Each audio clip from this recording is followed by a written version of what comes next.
Fortune estates 22 లక్షలకే 3 BHK simplex villa. వివరాలకు ఈ numbers ని సంప్రదించండి. రాజన్న సిరిసిల్ల జిల్లాకు సంబంధించి తంగలపల్లి మండలం తాడూరు గ్రామంలో ఉన్న 19వ తారీఖు నాడు మధ్యాహ్నం 19వ తారీఖు మధ్యాహ్నం 11 గంటల సమయంలో ప్రమాదవశాత్తు పూర్తిగా తాడి చెట్లు ఈత చెట్లన్నీ కూడా దగ్ధం కావడం జరిగింది. దాదాపు 300 తాడి చెట్లు, 100 ఈత చెట్లు, దాదాపు 50 కుటుంబాలు ఈ తాడి చెట్లు ఈత చెట్లపై ఆధారపడి ఉన్నాయి. కులవృత్తిని చేసుకుంటూ వాళ్ళ కుటుంబాలను గడిపే పరిస్థితి, కుటుంబ పోషణ కోసం కులవృత్తిని చేసుకునే పరిస్థితి. దాదాపు 30 సంవత్సరాల నుంచి ఇక చిన్న పిల్లలను జాదినట్టే, పసిపిల్లలను జాదినట్టు పసిపిల్లలను ఏ విధంగా పెద్దేసి కాపాడుకుంటామో అదేవిధంగా చెట్ల కూడా దాదాపు 30 సంవత్సరాలు కష్టపడి పెంచి కాపాడుకున్నట్టు ఆ చెట్లు వాళ్ళ ప్రమాదవశాత్తు దగ్ధం కావడం ద్వారా వాళ్ళ ఆ కుటుంబాలు మొత్తం బజార్లు పడ్డాయి. వాళ్ళ కులవృత్తి దెబ్బతిన్నది, కుటుంబాలను పోషించుకోలేని పరిస్థితి, పూర్తి ఉపాధి కూడా కోల్పోయిన పరిస్థితి తాడూరు గ్రామంలో జరిగింది. ఉస్నాబాద్ ప్రాంతంలో కూడా దాదాపు 100కు పైగా తాడి చెట్లు, ఈత చెట్లు గత వారం రోజుల క్రితం కూడా దగ్ధం కావడం జరిగింది. సరే, ఎండాకాలము వాళ్ళు అప్పటికే కాపాడుకునే ప్రయత్నం చేస్తున్నారు. ప్రతిరోజు ఒక రక్షకులుగా ఉండే ప్రయత్నం చేస్తున్నారు. కానీ ఆ అగ్ని ప్రమాదం నుంచి కాపాడే ప్రయత్నం చేసినప్పుడు కూడా ఇవాళ పెద్ద ఎత్తున జరగడంతో ఎండాకాలం కాబట్టి వాళ్ళ పూర్తిగా ప్రమాదానికి పూర్తిగా ఒక్కరు కూడా మిగిలిన కూడా మొత్తం చెట్లని కాలిపోవడం జరిగింది. కాబట్టి ప్రభుత్వాలు, పాలకులు ఇటువంటి సంఘటన జరిగినప్పుడు స్పందించాల్సిన బాధ్యత వాళ్ళ మీద ఉంది. స్పందించడం అంటే వచ్చి పాలకులు వచ్చి వాళ్ళని కలిసి మేము ఇది చేస్తాం అది చేస్తామని చెప్పి తప్పించకపోవడం కాదు. ఎందుకంటే కొంతమంది కొన్ని గతంలో బీఆర్ఎస్ పార్టీకి ఇప్పుడు కాంగ్రెస్ పార్టీకి అలవాటు అయిపోయింది అన్నట్టు.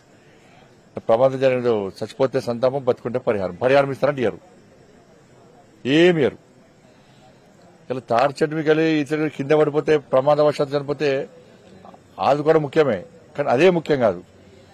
బతుకున్నప్పుడు ఇట్లా ఇబ్బందులు వచ్చినప్పుడు వాళ్ళకు ఉపాధి కల్పించి వాళ్ళకు అన్ని విధాలా ఆదుకుంటే దాన్ని మానవత్వం అంటదని.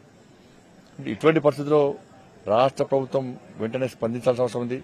మళ్ళీ దీని కూడా మొన్ననే ప్రభుత్వం వచ్చింది, 3 నెలలే, ఇప్పుడే విమర్శిస్తే ఎట్లా, ఇప్పుడే అది చెప్పిరాలి. ప్రమాదం అనుకోకుండా వచ్చిన ప్రమాదం, అనుకోకుండా ప్రమాదం వచ్చినప్పుడు ప్రజలు ఇబ్బంది పడ్డప్పుడు స్పందించి వాళ్ళని ఆదుకోవాల్సిన బాధ్యత పాలకుల మీద ఉంటుంది, ఏ పార్టీ ప్రభుత్వం అయినా కావచ్చు. మరి ఇదే కాంగ్రెస్ పార్టీ ప్రభుత్వం మేనిఫెస్టోలో పెట్టింది, ఏమన్నది, ప్రతి గ్రామంలో 5 ఎకరాల జాగా తీసుకుంటాం, ఈ వనం పెడతాం, తాడి చెట్లు ఈ చెట్లు వనం పెడతామని చెప్పి ప్రభుత్వం అన్నది. 4 నెలల ఇప్పటికీ ఏ గ్రామంలో ఇవాళ 5 ఎకరాలు కొన్నారు, 1 ఎకరం కొన్న దాఖలాలు చూపెట్టండి. సబ్సిడీ ఇస్తున్నారు, అవి ఇవ్వలేదు, ఏమి లేకుండా ఇవాళ వాళ్ళని ఆదుకునే ప్రయత్నం చేయకుంటే ప్రభుత్వం మీద, పాలకుల మీద ప్రజలకు విశ్వాసం పోతుంది. వాళ్ళు కేవలం కులవృత్తి మీద ఆధారపడాలి. కులవృత్తే డేంజర్. వాళ్ళ పైకి ఎక్కి దిగడం అంటే మామూలు విషయం కాదు. అయినప్పుడు కూడా కులవృత్తిని ప్రోత్సహించుకోవాలని చెప్పి ఆలోచనతో ఈరోజు వాళ్ళు దాని మీద ఆధారపడి నివసిస్తున్నారు. కాబట్టి 30 సంవత్సరాలుగా పెంచిన చెట్లు దగ్ధం కావడంతో ఒక తరం మొత్తం ఇవాళ వాళ్ళ జీవితాలు మొత్తం నాశనం, ఒక తరం మొత్తం. కాబట్టి ఇటువంటి పరిస్థితుల్లో వాళ్ళు ఆదుకోవాల్సిన బాధ్యత ఉంది. గత ప్రభుత్వం ఏ విధంగా చేసిందో ఈ ప్రభుత్వం అది చేస్తున్నది. గత ప్రభుత్వం ఏం చేసింది, తాడి చెట్ల దగ్గర, ఈత చెట్ల దగ్గర డ్రంక్ అండ్ డ్రైవ్ టెస్ట్ పెడుతుంది. ఎందుకంటే వైన్స్ దగ్గర నుంచి కమిషన్లు వస్తాయి, బార్ల దగ్గర నుంచి కమిషన్లు వస్తాయి. మళ్ళీ సేమ్ అదే జరుగుతూ ఉన్నది. తాడి చెట్ల దగ్గర, ఈత చెట్ల దగ్గర ఒక మంత్రి వచ్చేమో నేను తాగి పడతా కళ్ళను, నీళ్లను అమ్మే విధంగా డిపోలు పెడతాను, బహిరంగంగా అమ్ముకోవచ్చని ఒక ఆయన చెప్తాడు. ఆ చెప్పడం వరకే, చేసేది ఏమి ఉండదు. మళ్ళా తాడి చెట్ల దగ్గర, ఈత దగ్గర డ్రంక్ అండ్ టెస్ట్ పెడితే ఇలా కులవృత్తిని నమ్ముకునే గౌడ కులస్తులు ఏడుకోవాలి. ఇలా మందు తాగితే ఇబ్బంది అనే, కళ్ళు ఆరోగ్యానికి మంచిదని చెప్పి డాక్టర్లు చాలా సందర్భాల్లో సలహాలు, సూచనలు ఇస్తా ఉంటారు. దాన్ని గుర్తించే చాలా మంది తాగడానికి వస్తారు. ఇప్పుడు దాన్ని కూడా మీరు డ్రంక్ అండ్ టెస్ట్ పెట్టి ఇలా మందు తాగండి, బార్లలో పోండి. కానీ ఇటువంటి పరిస్థితి కాపాడాల్సిన బాధ్యత ప్రభుత్వం మీద ఉంది. ఎందుకంటే ఈ ప్రభుత్వం మీద ఎవరికి నమ్మకం లేదు. ఇక జనగాం జిల్లా ఇవంటే పైసలతో ఖర్చు అవుతాయి. 5 ఎకరాల వనం కొనాలంటే 5 ఎకరాల ల్యాండ్ కొనాలంటే పైసలతో ఖర్చు అవుతాయి కావచ్చు. మరి జనగాం జిల్లాకు ఇలా గౌడులతో పాటు ఈ తెలంగాణ సమాజానికి ఒక ఆత్మ గౌరవ ప్రతీక ఎవరు? సర్దార్ సర్వాయి పాపన్న. ఇలా మొఘల్ సామ్రాజ్యాన్ని కూకటి వేలతో పెకిలించి వాళ్ళ అందరి కాపాడేటువంటి పేద ప్రజలకు హక్కుల కోసం కాపాడేటువంటి గొప్ప వ్యక్తి సర్దార్ సర్వాయి పాపన్న. ఆయన పేరు పెడతా అన్నారు జనగాం జిల్లాకు. అదన్నా పైసలు ఖర్చు అవుతుందా?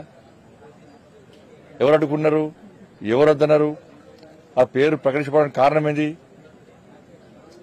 మీరే ఎన్నికల పడిపోయారు. జనగాం జిల్లాకు సర్దార్ సర్వాయి పాపన్న పేరు పెడతామని చెప్పి గౌడ్ల ఓట్లు అన్ని ఎంచుకున్నారు. ఇలా ఏమైంది ఇవాళ? కాబట్టి ప్రభుత్వము ఒక్కసారి ఇచ్చినటువంటి హామీలను నెరవేర్చుకోవాల్సిన బాధ్యత వాళ్ళ మీద ఉంది. ఓట్ల కోసము వాళ్ళ ప్రజల యొక్క మనోబలం దెబ్బతీసి ఓట్ల కోసం కక్కుర్తిపడి వాళ్ళ అదే చివరిగా మాకు ఏ ఓట్లు వేసుకునే తర్వాత మాకు ఏం అవసరం లేదనుకుంటే ప్రజలు ఏ సమయంలో గుణపడని చెప్పను ఆ సమయంలో గుణపడి చెప్తారు. సుమన్ టీవీలో మీ పర్సనల్ అండ్ బిజినెస్ ప్రమోషన్స్ కోసం కింది నెంబర్కి కాంటాక్ట్ చేయండి.